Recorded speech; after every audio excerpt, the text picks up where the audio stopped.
Hi all, it's Denise. I'm here in my studio and I'm playing with plaster. As I've been mentioning the last couple of weeks, I'm loving plaster. I'm loving adding it into my artwork. I love the textures, the colors, the buildup that I can get with it. And here are two boards, two scrap pieces of plywood, about 1/8 of an inch thick and about 48 inches by 6 inches. And I've added a coat of light blue Venetian plaster and then covered it with papers, Sienna type papers. I added stenciling on it, some scribbling, and then I went over all of that with another coat of a rougher Venetian plaster. And the reason I really like Venetian plaster, it's a hard plaster and it polishes really beautifully.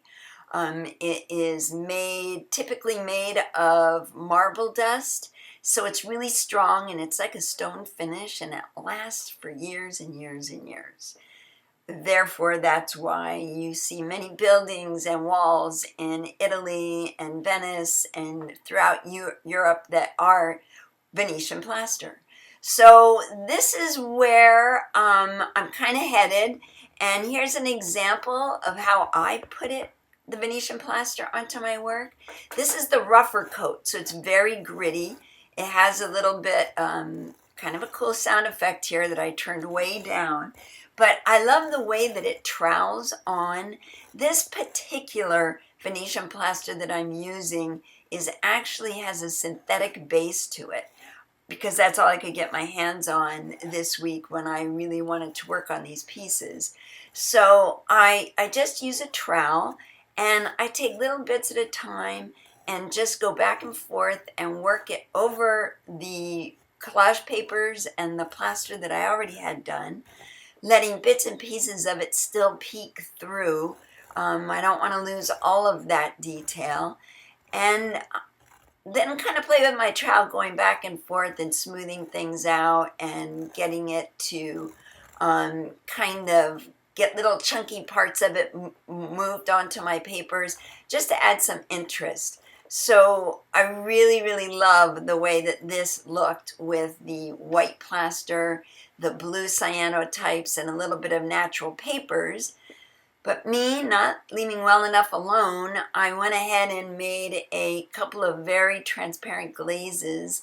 And once I had put a clear coat over the white plaster, I was able to rub in these glazes into my plaster and then wipe them off to kind of stain it a little bit and give it a little bit more of an aged look. As you can see, I also added flowers, a long stem flower on each of these pieces. But I had second thoughts and wasn't wild about that. So today, this afternoon, I went and I took more plaster and troweled over the flowers. So that's another beautiful thing. I can just take out what I don't like and get a fresh start. So that's what I'm going to do. So that's what I've had going on in my studio for the last couple of weeks, and I'm really happy experimenting with the different plasters and really excited to show you what I come up with. So if you'd like to keep abreast of what I'm working on, head down to the description and sign up for my email list where I share everything that's going on in my studio.